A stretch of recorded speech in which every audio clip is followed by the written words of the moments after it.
नमस्कार, मैं हूं Mamta Verma. DAV e learning classes में आपका हार्दिक स्वागत है। हम अध्ययन कर रहे हैं बीए तृतीय वर्ष के लिए रघुवीर सहाय का, जो कि आधुनिक काल के कवि हैं। आधुनिक काल में भी ये प्रयोगवादी कवि माने जाते हैं और ये दूसरे सप्तक के प्रसिद्ध कवियों में एक नाम इनका आता है। 7 कवि थे प्रयोगवाद के प्रत्येक सप्तक में और दूसरे सप्तक के ये कवि हैं रघुवीर सहाय। तो इनकी कविता को पढ़ने से पहले हम इनका थोड़ा परिचय देख लेते हैं। इनका जन्म 1929 और देहावसान 1994 ईस्वी में हुआ।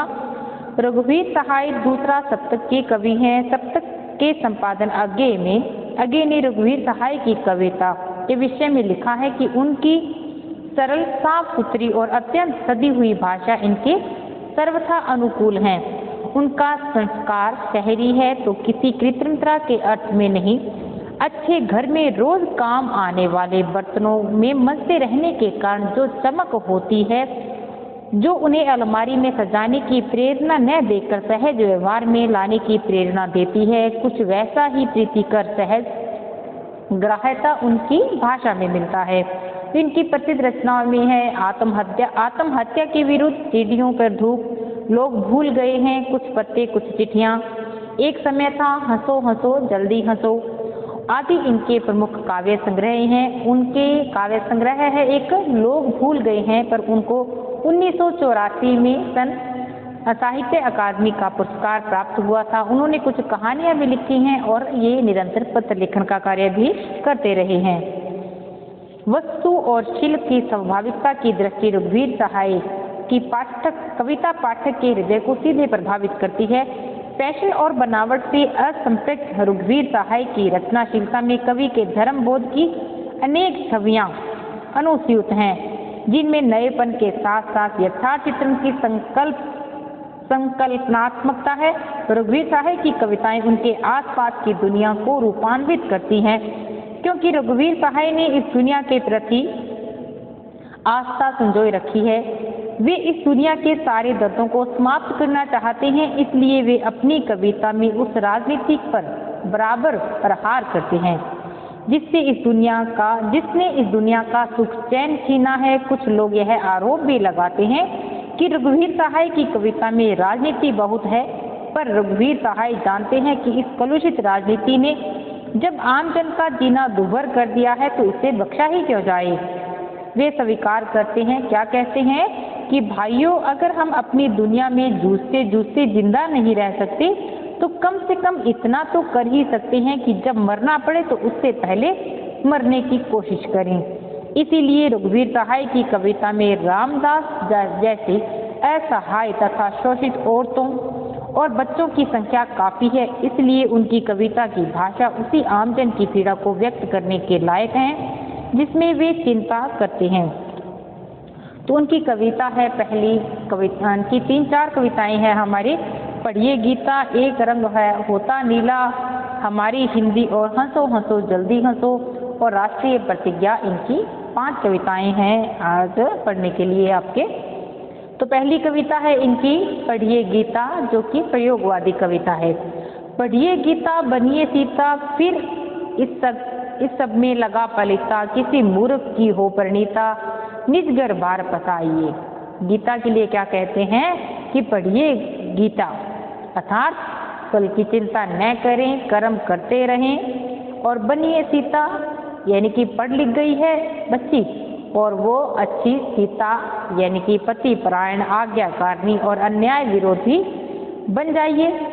फिर इस सब में पलिता लगा दीजिए। पलिता कहते हैं आग को, अग्नि को। फिर इतने अच्छे कर्म किए हैं, फिर उसमें अग्नि लगा दे, आग लगा दें और फिर किसी मूर्ख से विवाह कर लें। निज घर बार बसाइए, फिर अपना घर बार बसाने की सोच लीजिए। होए कंटीली, आंखें गीली, लकड़ी सीली, तबीयत ढीली, घर की सबसे बड़ी पतीली, भरकर भात पसारिए। कि जितनी भी कंटीली हैं, यानी कि वो परिणीता किसी मूर्ख की बन जाती है, पढ़ी लिखी लड़की है, और फिर उसमें क्या होते हैं कि घर में विवाद रहने लग जाता है। होए कंटीली, रिश्ते हैं वो कटु हो जाते हैं, आंखें गीली रहने लग जाती हैं। लकड़ी सीली, सीली लकड़ियां यानी कि बिल्कुल अच्छा नहीं चल रहा सब कुछ। तबीयत ढीली रहने लग जाती है। घर की सबसे बड़ी पतीली और सबसे बड़ी जो घर की पतीली है, फिर उसमें घर का भात पकारिए, उसमें सारा भोजन पसारते रहिए, ताउम्र आपकी ऐसा ही जीवन कट जाएगा। फिर है एक रंग होता नीला। एक रंग होता नीला और वह जो तेरी देह पर नीला होता है, इसी तरह लाल भी लाल नहीं होता, बल्कि एक शरीर का रंग एक रंग होता है। दरअसल कोई रंग नहीं है, सिर्फ तेरे कंधों की रोशनी है। कोई एक रंग है जो तेरी बाह पर पड़ा हुआ है।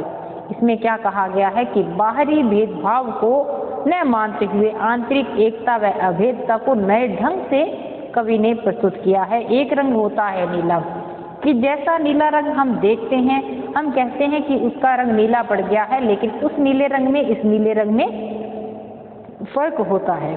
नीला यानी कि सांवले रंग को संबोधित किया गया है। एक रंग होता है नीला और वह जो तेरी देह पर नीला होता है, वो वैसा नीला रंग नहीं होता, बल्कि एक सुंदरता का रूप लिए होता है। इस तरह जो लाल रंग होता है, मुंह लाल हो गया, वैसा लाल नहीं होता, वो रंग अलग लाल होता है। जो हम देखने में लाल रंग का प्रयोग करते हैं वो अलग होता है, बल्कि एक शरीर के रंग पर एक रंग होता है। दरअसल कोई भी रंग नहीं होता है, सिर्फ तेरे कंधों की रोशनी है, यानी कि वो उसको उजायमान किए है। और कोई एक रंग जो तेरी बाह पर पड़ा हुआ है और जिसका हमें कंधों की रोशनी पड़ती है, और वो जो हमारे हाथों का रंग है, वो जो रंग हम नाम लेते हैं वो रंग नहीं होते, बल्कि कुछ प्रकृति की ही देन होती है। फिर है हमारी हिंदी कविता। हालांकि ये व्यंग्यात्मक कविता है, लेकिन इसमें भाव व्यंग्यात्मक नहीं है। इसमें जो शब्दों का प्रयोग किया गया है श्लेष के माध्यम से, वो अच्छा किया गया है। हमारी हिंदी एक दुहाजू की नई बीवी है, बहुत बोलने वाली, बहुत खाने वाली, बहुत सोने वाली। कि हमारी हिंदी क्या है, भाषा के लिए क्या कहा गया है कि एक दुहाजू, दूसरी पत्नी या जिस व्यक्ति का दूसरा विवाह हो जाए उसको कहते हैं दुहाजू, की नई बीवी है, यानी कि एक व्यक्ति की दूसरी विवाहिता है ये हिंदी। बहुत ही बोलने वाली, बहुत खाने वाली, बहुत सोने वाली, कि इसमें सारे गुण हैं, कि बिल्कुल ये टिकी हुई जो भाषा है, बहुत बोलने वाली, यानी कि इसमें अनंत शब्द भंडार हैं, इसमें बहुत बोलने वाली है, न जाने कितने ही शब्दों को अपने में, कितनी ही भाषाओं को अपने में समाहित कर लेती है, यानी कि ये बहुत खाने वाली है, बहुत सोने वाली है, यानी कि टिकाऊ भाषा है, वह हिंदी हमारी भाषा है। गहने गढ़ाते जाओ, सर पर चढ़ाते जाओ, वह मुटाती जाए, पसीने से गंधाती जाए, घर का माल महके पहुंचाती जाए, पड़ोसिनों से लड़े, कचरा फेंकने को लेकर लड़े। इसमें क्या है कि नए नए शब्द गढ़े जा रहे हैं हिंदी से। और गहने गढ़ाते जाओ, व्यंग्यात्मक में तो कहते हैं कि हमारी जो दूसरी पत्नी है एक दुहाजू की, कि इसके बहुत सारे उसको गहने गढ़वा दो और उसको सिर पर चढ़ा लो, वह रूठ जाती है, पसीने से गंधाई, और यह थोड़ा सा दबाव आती है तो ये चलकर महके चली जाती है। इससे अन्य पड़ोसिनें इसे जलती हैं, क्योंकि कचरा फेंकने को लेकर ये लड़ती रहती है। ये तो व्यंग्यात्मक है। वास्तव में क्या है कि गहने गढ़ाते जाओ, यानी कि नए नए शब्द हैं, इनसे गढ़े जा रहे हैं, तुकबंदियों से इसे सजाया जा रहा है, और शब्द परिवर्तन होते हैं, और बहुत सी उत्पत्ति का ध्यान रखा गया है। शब्द रचना से खूब विस्तार इससे हुआ है, और पड़ोसिनों से जले, यानी कि अन्य भाषाओं से इसकी होड़ लगी है, फिर भी यही हिंदी भाषा उनसे आगे चल रही है। घर से तो खैर निकलने का सवाल ही नहीं उठता, औरतों को जो चाहिए घर में ही है। एक महाभारत, एक रामायण, तुलसीदास की भी, राधे श्याम की भी, एक नागिन की स्टोरी में गाने, और एक खाली बावली में छपा कोक शास्त्र, एक खुसट महरिन परपच के लिए, एक अधेड़ खत्म है जिसके प्राण अकच किए, एक गुलकुचिया सा आंगन, कई कमरे कोठरिया एक के अंदर, एक बिस्तरों पर चौखट तकिए, कुर्सियों पर गांजे उतरे हुए कपड़े।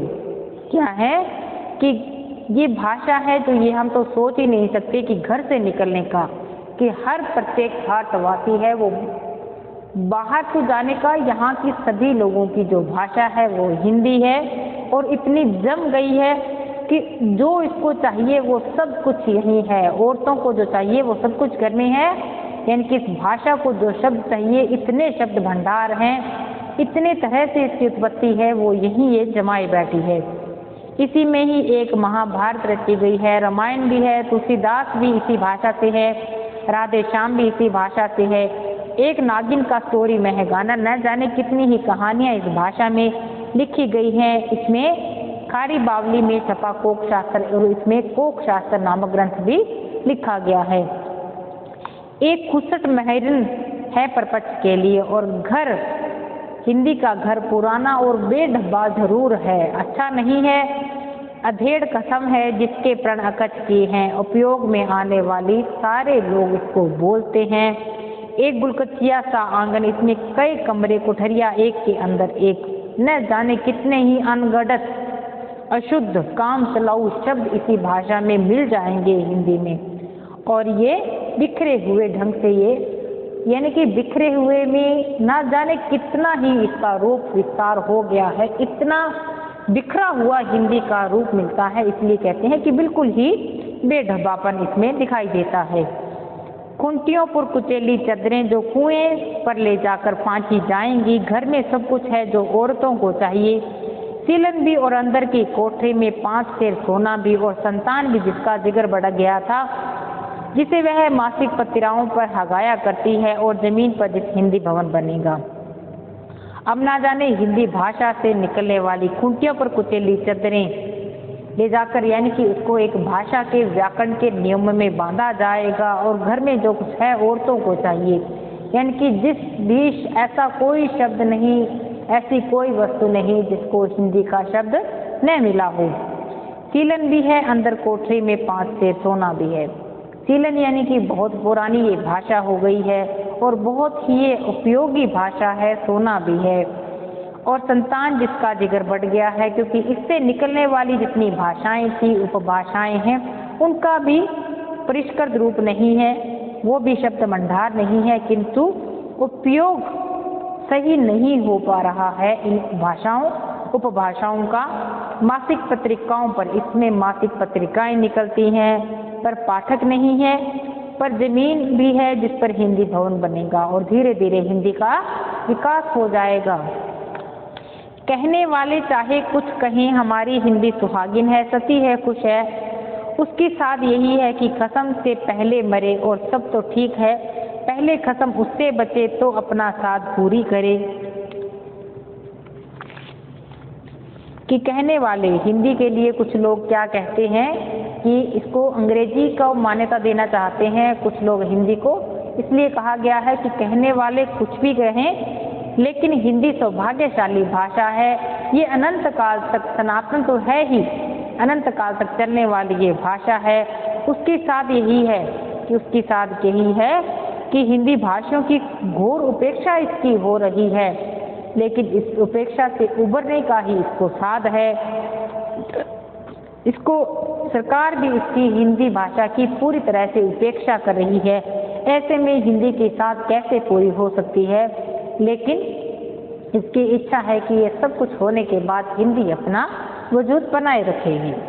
व्यंग्यात्मक कविता है, लेकिन इसकी व्याख्या करने से पहले आप इसका जो भाव है, मूल भाव है, समझ में आ जाएगी, नो डाउट, बिल्कुल मुश्किल नहीं है, लेकिन इसका थोड़ा आपको भाव पता होना चाहिए कि कवि इसमें कहना क्या चाह रहा है, क्योंकि इसका शीर्षक है वो हमारी हिंदी दे दिया, लेकिन आगे बात क्या चलती है, लेकिन इसको आप जोड़कर देखेंगे इसके साथ। फिर अगली कविता है इनकी हंसो हंसो जल्दी हंसो, प्रसिद्ध कविता है इनकी। इसमें हमें कहाँ, कैसे, कब, कितना हंसना चाहिए ये बताया गया है। थोड़ा ध्यान रखकर हंसने की भी कुछ नियम कायदे हैं, उनको हमें पालना चाहिए। हंसो तुम अपनी निगाह रखी जा रही है, हंसो अपने पर न हंसना, क्योंकि उसकी कड़वाहट पकड़ी ली जाएगी, तुम मारे जाओगे। ऐसे हंसो कि बहुत खुश न हो मालूम हो, वरना शक होगा कि यह शक शर्म में नहीं और मारे जाओगी। क्योंकि क्या कहते हैं कि लोग बहुत हैं जो तुम पर नजर गड़ाए हैं कि तुम हंसते हो तो वहाँ कहाँ तुम्हारा दर्द छिपा है उसमें। तुम्हें देखना चाहते हैं कि तुम हंसते किस प्रकार से हो। तो इस प्रकार से हंसना कि बिल्कुल तुम पकड़े ही ना जाओ कि तुम खुश हो या बहुत ही नाराज हो, गुस्से में हो या दुखी हो। अगर पकड़े गए तो मारे जाओगे। ऐसे हंसो कि बहुत खुश भी मालूम न हो, वरना क्या शक करेंगे लोग कि इस आदमी को तो थोड़ी भी शर्म भी नहीं है कि इतनी शर्म से ही हंसो। हंसते हंसते किसी को जनित मत दो, किसी पर हंसते हो सबको दो मानने दो कि तुम सबकी तरह परास्त होकर एक अपनापे की हंसी हंसते हो। जैसे सब हंसते हैं बोलने की बजाय कि हंसते हो ठीक है, लेकिन किसी और पर नहीं हंसते, सबको मानने दो। लेकिन बिल्कुल किसी के सामने हार मानकर अपना हंसी नहीं बनाना है। एक अपनापे की हंसी हंसते रहो, किसी का कुछ बुरा ना हो, अपना भी अपमान ना हो, दूसरे का भी अपमान ना हो। इस प्रकार की हंसो और दूसरे भी इस बात पे हंसे तो किसी की भी चुभन न हो। जितनी देर ऊंचा गोल गुबंद गूंजता रहे उतनी देर तुम बोल सकते हो अपने से। गूंज थमते थमते फिर हंसना, क्योंकि तुम चुप मिले तो प्रतिवाद के जुर्म में फंसे और अंत में हंसे तो तुम पर सब हंसेंगे और तुम बच जाओगे। कि इतना ऊंचा बोलना, घर में इतनी ही जोर से बोलना चाहिए, अपनी आवाज इतनी ही ऊंची होनी चाहिए कि गोल गुंबद यानी कि घर की चार दीवारी जो होती है उससे अपनी जो आवाज है, ध्वनि है, वो बाहर नहीं निकले। अगर थोड़ा कुछ बोल रहे हो तो लोग अंदाजा लगाते हैं कि गुस्से में है या इनके घर में कुछ प्रतिवाद हो रहा है। तो इसके अच्छा है कि जब थोड़ी सी ध्वनि बाहर निकलने लगे तो थोड़ा सा हंस दो, तो थोड़ा सा भी लोग अंदाजा आपका नहीं लगा पाएंगे। क्योंकि तुम चुप मिले तो प्रतिवाद के जुर्म में फंस जाओगे। अगर जोर से बोला और फिर चुप हो गए तो लोग सोचेंगे कि ये गुस्से में है। अंत में हंसे तो सारी बातें भूल जाएंगी, लोग कुछ भी नहीं सोचेंगे, हंसते ही रह जाएंगे। हंसो पर चुटकुलों से बचो, उनमें शब्द है, कहीं उनमें अर्थ न हो जो किसी ने 100 साल पहले दिए हो। हंसो लेकिन उन बातों पर, उन मुहावरों को किन पर कोई व्यंग्य करके ना हंसो जो लोगों ने बहुत साल पहले ये व्यंग्य बने थे, ये किसी को आहत हो, ऐसे व्यंग्य पर हंसने से बचो। बेहतर है कि जब कोई बात करो तब हंसो, ताकि किसी का बात का कोई मतलब न रहे। लेकिन किसी पुरानी बात को लेकर नहीं हंसो व्यंग्य करके, बल्कि जो बातें चल रही है उसमें ही हंसना चाहिए। और ऐसे मौके पर हंसो जो जहाँ पर हंसना अनिवार्य होता है, यानी कि हम हंसी रोक ही नहीं पा रहे हों। जैसे गरीब पर किसी ताकतवर की मार, जहाँ पर कुछ नहीं कर सकता, जहाँ एक गरीब है उस पर कोई ताकतवर है, वो उस पर व्यंग्य करते हैं तो वो कुछ नहीं कर सकता। ऐसे मौकों पर मत हंसो उस गरीब के सिवाय, और वह भी अक्सर हंसता है।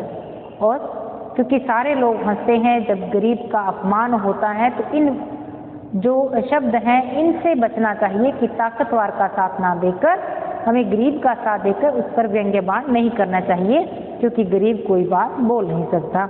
हंसो हंसो जल्दी हंसो। इससे पहले कि वह चले जाएं, उनसे हाथ मिलाते हुए नजरें नीची कहे, उनको याद दिलाते हुए हंसो कि तुम कल भी हंसे थे। कि किसी का अपमान कर उनसे पहले मिलो उनसे, कि ताकि उसको थोड़ी सी भी शर्म महसूस न हो, और अगर वो नीची नजरें करके जा रहा है उससे जाने से पहले उसका सिर है जो गर्व से ऊंचा कर दो और उतना हंसाकर उसको भेजो कि हाँ अपने उस फलां बात पर पहले हंसे थे, उस पर वो भी हंसकर जाए, नीची नजरें करके कोई ना जाए। फिर इसके आगे है राष्ट्रीय प्रतिज्ञा। ये कविता है जो राजनेता जो लोग होते हैं स्वार्थी और व्यवहार और जनता के बरमाने की कुटिल चालबाजी का यथार्थ चित्रण किया गया है कि किस प्रकार से जो राजनेता है वो प्रतिज्ञा करते हैं। हमने बहुत किया है, हम भी कर सकते हैं, हमने बहुत किया है और अभी करना है, हमने बहुत किया है पर उतना नहीं किया है, हमने बहुत किया है जितना होगा कम होगा, हमने बहुत किया है जनता ने नहीं किया है। कि राजनेता क्या करते हैं कि हमने झूठे भाषण देते हैं कि हमने ये किया है हम वो कर सकते हैं, हमने इतना कुछ विकास और तरक्की की है और अभी न जाने हम बहुत कुछ करेंगे और बहुत कुछ हमें करना है, पर उतना नहीं किया, लेकिन वास्तव में उन्होंने उतना भी कुछ भी नहीं किया होता। फिर राजनेता कहते हैं कि हमने बहुत से कार्य किए हैं जनता की भलाई के लिए, हमने बहुत किया है, लेकिन यह काम जनता ने नहीं किया बल्कि हम ही ने किया है कि जो इतना विकास यहाँ पर हो रहा है। हम फिर बहुत करेंगे, हमने बहुत किया है, पर अब हम नहीं करेंगे कि अब हम क्या और करेंगे। हमसे लोग अगर कहेंगे कुछ करने को तो वह भी कभी नहीं करेंगे। फिर वो जब नेता बन जाते हैं कि हम ये करवाएंगे, फिर वो क्या कहते हैं कि अब नहीं करेंगे, फिर वो नहीं करते हैं। इतना कुछ करवा दिया, हम नहीं करेंगे। क्या कहते हैं कि अगर हमसे लोग अगर कुछ कहते हैं, क्योंकि राजनेता बनने के बाद में एक भ्रष्टाचारी फैल जाती है तो उनका जो स्वार्थ व्यवहार है वो पलट जाता है, उसी को इसमें दिखाया गया है। अब हम वो नहीं करेंगे जो हमें लोग कहेंगे कि कुछ करने के लिए, तो हम वो ऐसा कुछ भी नहीं करेंगे। तो ये तो कविता थी रघुवीर सहाय की, साधारण सी कविताएं हैं इनकी, इनको करना, क्योंकि इनमें अगर व्याख्या आती है तो आपको केवल नाम ध्यान में रखना है, थोड़े भाव अगर आपको पता है तो व्याख्या में मुझे नहीं लगता कि थोड़ी सी भी आपको दिक्कत आएगी। तो आज के लिए इतना ही, मिलते हैं आगे की क्लास में, तब तक के लिए धन्यवाद।